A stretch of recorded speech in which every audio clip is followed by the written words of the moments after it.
So one of the most common troubles in common posture is a tendency to be a little collapsed and forward, especially if you're a very tall individual, or if you have very long upper arms, which tend to push the elbow behind you.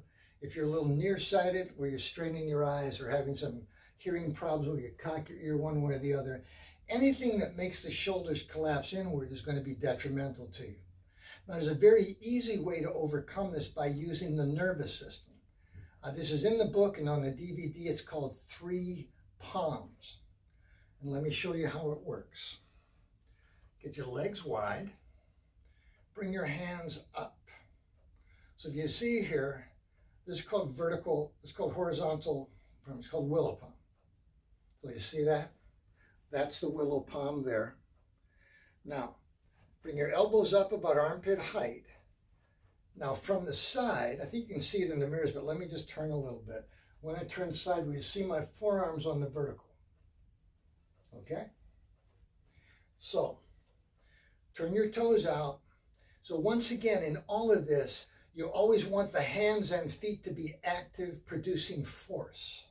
So here, as you breathe in, push out through your feet, slowly pull your elbows down. And you feel your chest lift up. Now, I think you can see this in the mirror, but I'll turn slightly sideways here. I'm going to bring the arms up, and a little bit on the bone. Now, when I pull down, notice you want to keep the forearm on the vertical. The deeper down you go, the more stretch you'll get in your chest. So as you're coming down, push the elbows a little forward, pull the wrists back. 1, 2, 3. So that's just sketching out the first one. Now release the arms. You're going to feel like your chest is going to climb up right up to the top of your head. Notice how the chest is lifted up and made broader. When you're doing this, you're opening up the blood flow underneath the collarbone and the first and second rib. You're increasing the lung volume in the upper portion of the lung, and you're freeing up the nerve signals that run from the neck down through this thoracic outlet, through your shoulder down to your arm. So this is the first one, once again. So your force points here. Press the fingers together, fold the thumb. Bring your elbows up a little higher than your armpits. There, now slowly push your feet apart, pull the elbows down.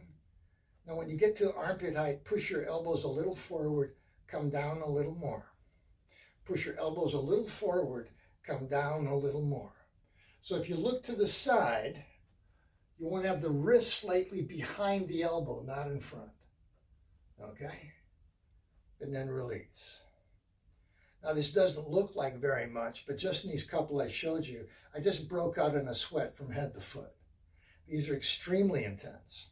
Okay, so that's the first palm, comme ça. Second palm is identical with this change. You turn the palm to the outside. Much tougher. So look here, here I am, palms forward. Now I'm just going to turn the palms to the outside. Then, let's put one foot forward. Bring your elbows down and push the elbows forward, pull the wrist back. Elbows down, elbows forward, wrist back. Elbows down, elbows forward, wrist back, and release. One of the commonality in these exercises is they look like you're doing nothing. If you hit them correctly, you're going to break out and sweat from head to foot. So, first position, palms forward. Second position, palms turned out. Third position is called cat claw. So for this one, start up here. Now, crimp your fingers like you've grown claws and turn the palms backwards. Okay? If you see it from the side. Now push the elbows forward, pull the wrists back. Imagine you're like a cat, claws are sticking out your fingers. Rake down. Pull down, elbows forward, wrists pull back. Grip your nails, pull down, elbows forward, wrists back. Rip down, elbows forward, wrists back, and then release. You're going to feel a constant assembly of inward and downward forces between the shoulder blades. Once again, when the shoulder blades pull in and down, the ribs automatically, not only do they drive up, your body recognizes, oh, that's a skeletal advantage. Why don't we keep that idea?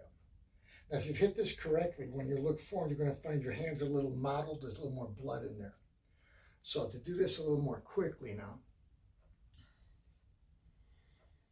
first palm. See my chest lift when the elbows go down. First palm, second palm.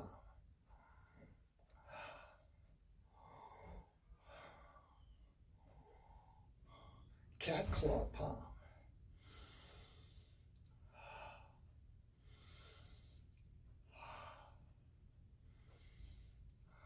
And release. Now, if you want to crank it up a little bit, on the first palm stays roughly about the same. The second palm, when you turn your palms outward, when you pull down, pull the wrists, pull the back of the hands in toward the ears.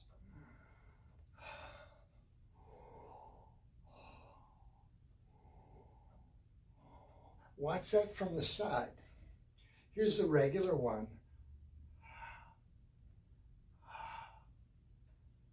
Now when I pull the wrists in.